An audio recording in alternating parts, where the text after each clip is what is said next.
আসসালামু আলাইকুম, বিসমিল্লাহির রহমানির রহিম। শ্রম আইন নিয়ে আলোচনা করার জন্য আরও একটি নতুন পর্ব নিয়ে আপনাদের মাঝে উপস্থিত হলাম। আমি হোসাইন আহমেদ আকাশ, সাধারণ সম্পাদক, বাংলাদেশ প্রগতিশীল নির্মাণ শ্রমিক ফেডারেশন। সংগ্রামী সাথী ও বন্ধুগণ, আশা করি সকলে ভালো আছেন। দেশ ও প্রবাসের সকল সেক্টরের সকল শ্রমিকদেরকে জানাই সংগ্রামী শুভেচ্ছা ও আন্তরিক অভিনন্দন। সংগ্রামী সাথী ও বন্ধুগণ, আজ আমরা আলোচনা করব শ্রম আইনের ধারা 144 নিয়ে। সংবাদপত্র শ্রমিকগণের জন্য মজুরি নির্ধারণ। সংবাদপত্র শ্রমিকগণের জন্য মজুরি নির্ধারণকালে সংবাদপত্র মজুরি বোর্ড জীবনযাত্রার ব্যয় সরকার, কর্পোরেশন এবং ব্যক্তি মালিকানাধীন প্রতিষ্ঠানের সমতুল্য চাকরির মজুরির বিরাজমান হার, দেশের বিভিন্ন এলাকার সংবাদপত্র শিল্পের অবস্থা এবং বোর্ডের বিবেচনায় প্রাসঙ্গিক অন্যান্য ব্যবস্থা বিবেচনা করিয়া দেখিবে।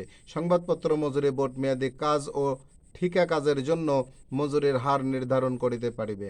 মজুরি নির্ধারণ করার পর সংবাদপত্র মজুরি বোর্ড উহার সিদ্ধান্ত যত শীঘ্রই সম্ভব সরকারের নিকট প্রেরণ করিবে। সংগ্রামী সাথী ও বন্ধুগণ, সংবাদপত্র শ্রমিকদেরকে নিয়ে আজকে অত্যন্ত গুরুত্বপূর্ণ একটি বিষয় নিয়ে আলোচনা করা হলো।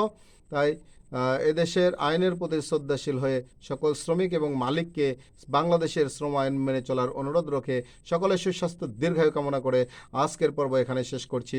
আসসালামু আলাইকুম, আল্লাহ হাফেজ।